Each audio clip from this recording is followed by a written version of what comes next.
క్రీస్తునందు ప్రియులరా, మీకు శుభములు వందనములు తెలియజేస్తున్నాను. అనుదిన ధ్యానమునకు స్వాగతం.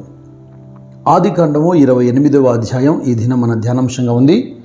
27వ అధ్యాయంలో మరి తన తండ్రి అయిన ఇస్సాకు ద్వారా ఆశీర్వదించబడినటువంటి యాకోబు తల్లి ప్రేరణ ద్వారా ఈ విషయం తెలుసుకున్నటువంటి ఏశావు మరి ఖచ్చితంగా యాకోబును చంపాలని ప్రయత్నం చేస్తున్నాడని ఆ యాకోబును పిలిపించి ఆ తల్లి, నీ అన్న కోపం చల్లారు వరకు ఇదిగో లాబాను ఇంటికి వెళ్ళి అక్కడ కొంతకాలం నివసించమని, ఈ ప్రాంతంలో ఉన్నటువంటి కనాను స్త్రీలను వివాహం చేసుకోనకుండా లాబాను ఇంట వివాహం కూడా చేసుకోవాలని యాకోబుతో మాట్లాడి యాకోబును రిబ్కా పంపివేయడం మనం చూస్తాం.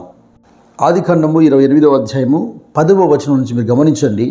యాకోబు బెయేర్షెబా నుండి బయలుదేరి హారాను వైపు వెళ్ళుచు ఒక చోట చేరి ప్రొద్దుగుంకినందున అక్కడ ఆ రాత్రి నిలిచిపోయి ఆ చోటి రాళ్ళలో ఒకటి తీసుకొని తనకు తలగడగా చేసుకొని అక్కడ పండుకొనెను. అప్పుడు అతడు ఒక కలగనెను. అందులో ఒక నిచ్చెన భూమి మీద నిలుపబడి ఉండెను. దాని కొన ఆకాశము నాటెను. దాని మీద దేవుని దూతలు ఎక్కుచూ దిగుచూ నుండిది. మరియు యెహోవా దానికి పైగా నిలిచి, నేను నీ తండ్రి అయిన అబ్రహాము దేవుడను ఇస్సాకు దేవుడైన యెహోవాను. నీవు పండుకొని ఉన్న ఈ భూమిని నీకును నీ సంతానమునకు ఇచ్చేదను. దేవుడైనటువంటి యెహోవా యాకోబుతో మాట్లాడడం ప్రారంభించాడు. యాకోబు ఒక కలగంటూ ఉన్నాడు. యాకోబు జీవితంలో అనేక సందర్భాల్లో దేవుడు మాట్లాడుతూ వచ్చాడు, దర్శనాలు కలలు ఇస్తూ వచ్చాడు. అయితే ఇక్కడ మొట్టమొదటి ఈ అనుభవంలో దేవుడైన యెహోవా యాకోబుతో మాట్లాడుతున్నప్పుడు 13వ వచనంలో, నీ తండ్రి అయిన అబ్రహాము దేవుడను ఇస్సాకు దేవుడినైనా యెహోవాను. మాట్లాడిన ప్రతిసారి తండ్రి అయినటువంటి అబ్రహామును ఇస్సాకును జ్ఞాపకం చేస్తూ ఉన్నాడు. దేవుడు వాగ్దానములను జ్ఞాపకం చేసి ఆ వాగ్దానాన్ని స్థిరపరుస్తానని, ఆ వాగ్దానం యొక్క స్థిరత్వం కొరకు యాకోబు సిద్ధపడాలని హెచ్చరిక చేస్తున్నాడు.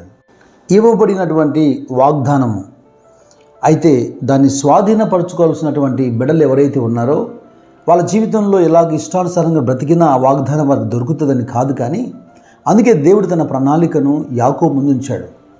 ఆకాశమునకు భూమికి అంటినటువంటి ఈ నిచ్చెన దేవుని దూతలు ఎక్కుచూ దిగుచూ ఉన్నారు. ఒక డివైన్ కనెక్షన్. నిచ్చెన అనేది తరములకు సాదృశ్యమైన విషయం. అంటే వంశవృక్షానికి, ట్రీకి మనం చూస్తాం. అయితే ఇక్కడ అబ్రహాము యొక్క కుటుంబమునకు, రాబోతున్న తరములకు దేవునికి మధ్యలో ఉన్నటువంటి ఒక సంబంధాన్ని దేవుడు యాకోబుకు జ్ఞాపకం చేశాడు.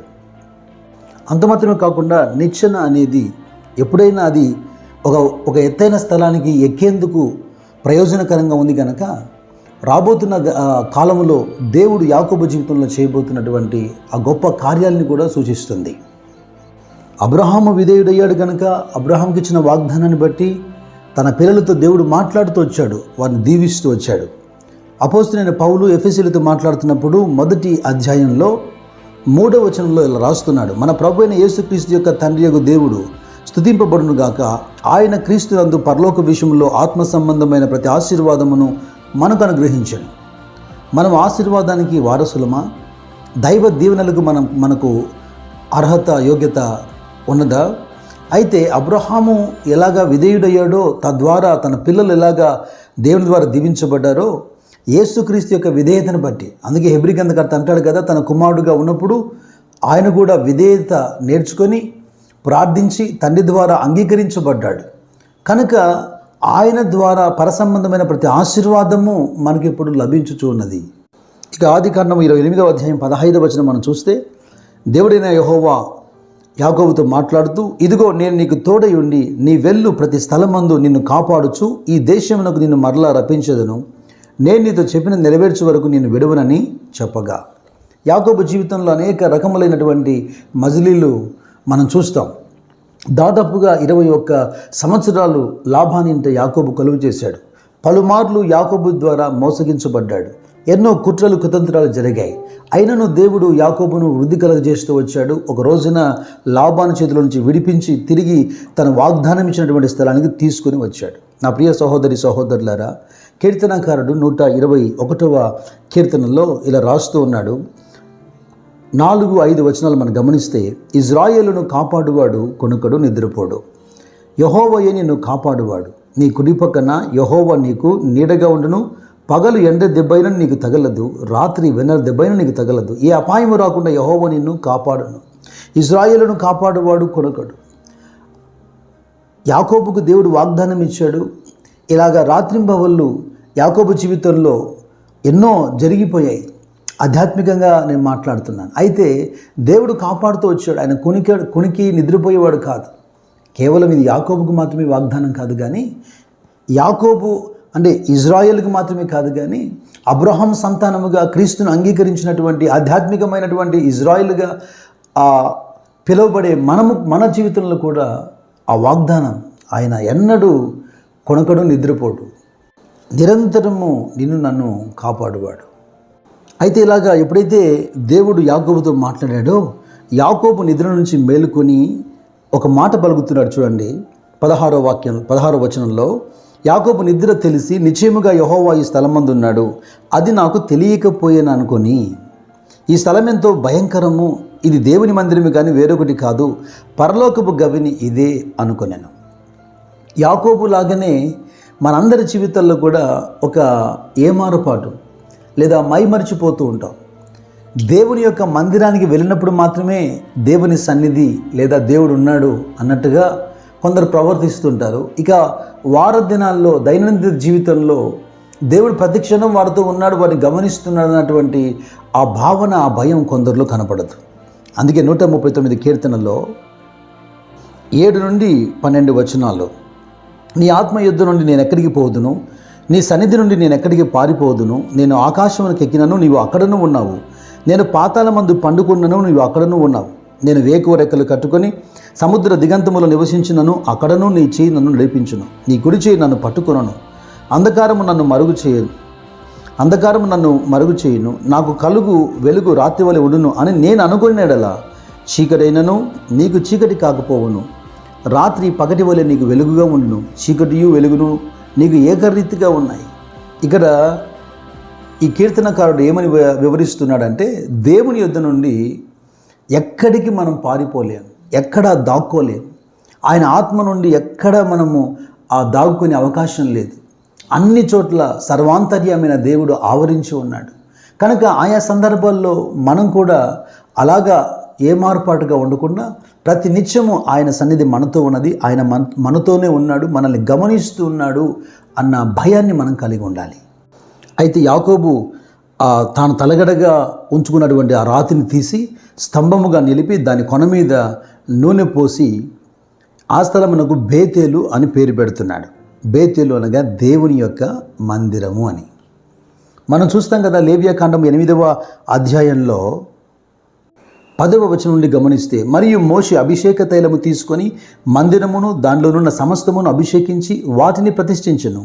అతడు దానిలో కొంచెం 7 మార్లు బలిపీఠం మీద ప్రోక్షించి బలిపీఠమును దాని ఉపకరములు అన్నిటినీ గంగాలమును దాని పీఠను ప్రతిష్ఠించుటకై వాటిని అభిషేకించెను. మరియు అతడు అభిషేక తైలములో కొంచెము అహరోను తల మీద పోసి అతన్ని ప్రతిష్ఠించుటకు అతన్ని అభిషేకించెను.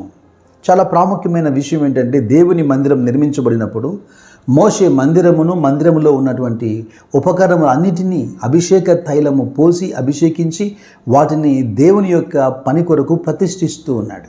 అంత మాత్రం కాకుండా ఆ మందిరములో ఆలయ సేవ జరిగించేటువంటి లేవీలను కూడా, యాజకులను కూడా మోషే అభిషేక తైలంతో ప్రతిష్ఠ చేశాడు. కనుక మనం వెళ్తున్నటువంటి దేవుని మందిరము ఎలా ప్రతిష్ఠ చేయబడుతుందో, మందిరములో సేవ జరిగించేటువంటి కొత్త నిబంధనకు సంబంధించినటువంటి ఆత్మ సంబంధమైన యాజకులుగా సేవకులే మాత్రమే కాదు, విశ్వాసులు అందరూ ఈ యాజకత్వాన్ని కలిగి ఉన్నారు. కనుక వ్యక్తిగత ప్రతిష్ఠ కూడా చాలా ప్రాముఖ్యమైంది. ఇక ఈ అధ్యాయంలో ముగింపుగా యాకోబు దేవునితో ఒక ఒడంబడిక చేస్తున్నాడు. 20వ వచనం నుండి మనం గమనిస్తే, అప్పుడు యాకోబు, నేను తిరిగి నా తండ్రి ఇంటికి క్షేమంగా వచ్చినట్లు దేవుడు నాకు తోడై ఉండి నేను వెళ్ళుచున్న ఈ మార్గములో నన్ను కాపాడి తినుటకు ఆహారమును ధరించుకున్నట్టుకు వస్త్రములు నాకు దయచేసిన ఎడల యెహోవా నాకు తోడై ఉండును. మరియు స్తంభముగా నేను నిలిపిన ఈ రాయి దేవుని మందిరం అగును. మరియు నీవు నాకు ఇచ్చు యావత్తులో 10వ వంతు నిశ్చయముగా నీకు చెల్లించదనని మొక్కుకొనెను. ద్వితోపదేశ ఖండము 14:12లోను, లేవియా ఖండము 27:30లోను, ఇక అనేక వచనాలు 10వ భాగం గురించి లేదా దశమ భాగం గురించి గ్రంథస్థం చేయబడ్డాయి. ఈ అంశం కూడా లోకమందు చాలా వివాదంగా ఉంది. అయితే ఆ వివాదాల జోలికి వెళ్ళొద్దని పౌలు చెప్పాడు కనుక మనసాక్షికి కల్మషం తోచకుండా మనసాక్షి మనకు బోధించినట్లుగా మనం ప్రవర్తించడం మంచిది. అయితే వ్యక్తిగతంగా యాకోబు జీవితంలో మీరు చూడండి, నీవిచ్చిన వాగ్దానం ప్రకారం, నీవిచ్చిన ఆశీర్వాదం ప్రకారం నేను వెళ్తున్న దేశం నుండి తిరిగి నా తండ్రి ఇంటికి నేను క్షేమంగా చేరినప్పుడు, నీవు నాకు ఆహారం వస్త్రం ఇచ్చి పోషించినప్పుడు నిజముగా నీవు నా దేవుడవని నేను నిన్ను స్తుతించి ఆరాధించి ఇదిగో 10వ భాగం నీకు ఇస్తానని మొక్కుకుంటున్నాడు. దేవుని యొక్క మందిరంలో ధననిధి ఉండినట్లుగా, లేదా అనుదిన సేవ జరుగునట్లుగా, లేదా యాజకత్వం జరుగునట్లుగా, పరిశుద్ధుల అక్కర్లు తీర్చబడినట్లుగా, సువార్త ప్రకటించబడినట్లుగా, లేదా మందిరాలు కట్టబడినట్లుగా ప్రయోజనకరంగా ఉండవలసినటువంటి మన ఆ కానుకలు కానివ్వండి, దశమ భాగాలు కానివ్వండి, వాటిని దుర్వినియోగం చేసి తన కడుపు నింపుకునే వానికి శ్రమ ఖచ్చితంగా దేవుడు వారికి తీర్పు తీరుస్తాడు. కానీ అది దృష్టిలో ఉంచుకొని దేవుని యొక్క పని ఆగిపోకుండా, నిలిచిపోకుండా, లేదా మన జీవితంలో ఒడంబడికను మనం రద్దు చేసుకోకుండా యాకోబులాగా మనం అందరం కూడా ఈ దశమాంశములను దేవునికి ఇవ్వడం ఆశీర్వాదకరం. ఇక దేవుడు వాగ్దానం చేసినట్టే అనేక సంవత్సరాలు లాబాను ఇంట యాకోబు ఉన్నాడు. అక్కడ దేవుడు ఎంతగానో యాకోబును దీవించాడు. ఒక రోజున యాకోబుతో దేవుడు మాట్లాడి అక్కడ నుంచి బయట తీసుకొని వచ్చాడు. 35వ అధ్యాయంలో మనం చూస్తే దేవుడు యాకోబుతో మాట్లాడుతున్నాడు. నీవు లేచి బేతేలునకు వెళ్ళి అక్కడ నివసించి నీ సహోదరుడైన యేసేపు ఎదుటుండి నువ్వు పారిపోయినప్పుడు నీ కనబడిన దేవునికి అక్కడ బలిపీఠము కట్టుమని చెప్పగా, అబ్రహాము, ఇస్సాకు, యాకోబుల దేవుడు నీకు తోడుగా ఉండునుగాక, ఆయన బేతేలుకు నిన్ను నడిపించునుగాక, అనగా ఆయన మందిరమునకు నిన్ను తోడుకొని వచ్చునుగాక, నీతిమంతుడపై ఖర్జూర వృక్షం వలె మందిరావరణంలో మీరందరూ నాటుబడి ఎదిగి వడదిల్లుదురుగాక. దేవుడు మీకు కృపా సమాధానము కలగజేయునుగాక. God bless you.